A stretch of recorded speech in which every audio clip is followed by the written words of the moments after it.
میرے پیارے بھائیوں اور بہنوں، السلام علیکم۔ واقعہ کربلا رب کائنات کا سب سے عظیم اور پوشیدہ راز ہے۔ اس راز حقیقت کو پانے کے بعد عارفین، عاشقین، صادقین نے اپنا سب کچھ قربان کر کے اپنے رب کا دیدار پایا، جبکہ عام لوگ اس راز سے محروم ہو کر رسموں اور تفرقوں میں الجھ گئے۔ آپ نے کبھی سوچا کہ امام حسن علیہ السلام اور امام حسین علیہ السلام کی 5-6 سال کی عمر تک تو واقعات ملتے ہیں، مگر اس کے بعد تاریخ میں ان کا ذکر صرف تب ہوا جب ان کی شہادت ہوئی۔ کئی نامور اصحاب، حضرت سلمان فارسی کہ جس کے بارے میں نبی کریم نے فرمایا، اگر علم ثریا ستارے پر بھی ہو، اہل فارس وہاں پہنچ جائیں گے۔ حضرت ابو ذر جنہیں زمین پر سب سے سچا انسان قرار دیا، حضرت مقداد جن کی جنت مشتاق ہے، حضرت ایوب انصاری جو نبی کریم کے مدینے میں میزبان تھے، حضرت جابر بن عبداللہ انصاری جو نبی کریم سے لے کر ان کے 5ویں نسل تک حیات رہے، حضرت عمار یاسر جن کی شان میں آیات نازل ہوئیں، حضرت بلال حبشی جو مؤذن رسول تھے۔ تاریخ ان کے بارے میں مکمل خاموش نظر آتی ہے۔ ایسا لگتا ہے کہ جیسے وفات نبی کریم کے بعد وہ اس دنیا سے غائب رہے اور بس شہادت یا وفات کے وقت دنیا میں کچھ دیر کے لیے آئے۔ آخر کہیں تو کچھ غلط ہوا ہے کہ ان شخصیات کا ذکر کرنا عیب سمجھا گیا۔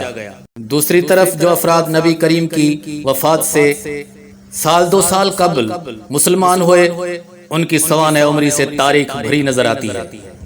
نبی کریم کے وفات کے بعد ایسا کیا ہوا کہ ان کی آل اور بہت سے وفادار اصحاب کو تاریخ نے مکمل نظر انداز کر دیا؟ کہاں تو کچھ غلط ہوا کہ نبی کریم کی وفات کے بعد ان کی آل کے کسی بھی فرد کی طبعی وفات نہ ہوئی۔ تمام قتل ہوئے اور قاتل بھی وہ جو ظاہراً ان کے نام کا کلمہ پڑھتے تھے اور خود کو مسلمان کہلواتے تھے۔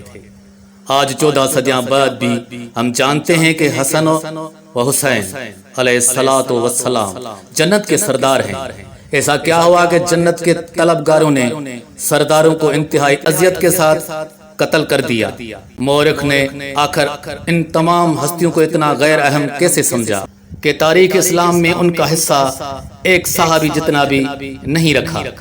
کربلا اچانک نہیں ہوئی، ایک طویل نفرت تھی جو دلوں میں پنپ رہی تھی۔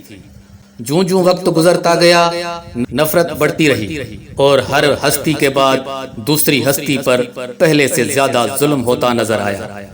اتنی نفرت کہ اس مقدس گھرانے کی متحرات پر ظلم کرنے سے بھی نہ چوکے۔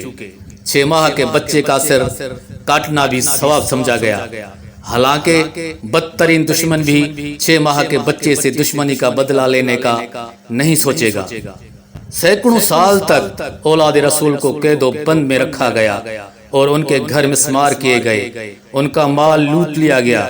امت نے تو آل رسول پر ظلم کیا ہی تھا، مگر مورخین نے ان سے کہیں زیادہ ظلم کیا کہ جو ہستیاں صاحبان فضیلت تھیں انہیں چھپایا گیا، جبکہ ان کے دشمنوں کے فضائل سے کتابیں سیاہ کی گئی۔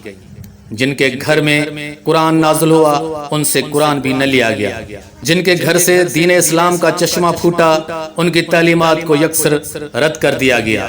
وہ جنہوں نے اپنے گھر میں رسول خدا کو نماز، روزہ، حج، زکوٰۃ ادا کرتے دیکھا اور اسلام کا اجرا کرتے دیکھا، ان سے اسلام کی تعلیمات لینے کے بجائے ان لوگوں سے اسلام لیا جنہوں نے کبھی رسول اکرم کو دیکھا تک نہ تھا۔ آخر ایسا کیا ہوا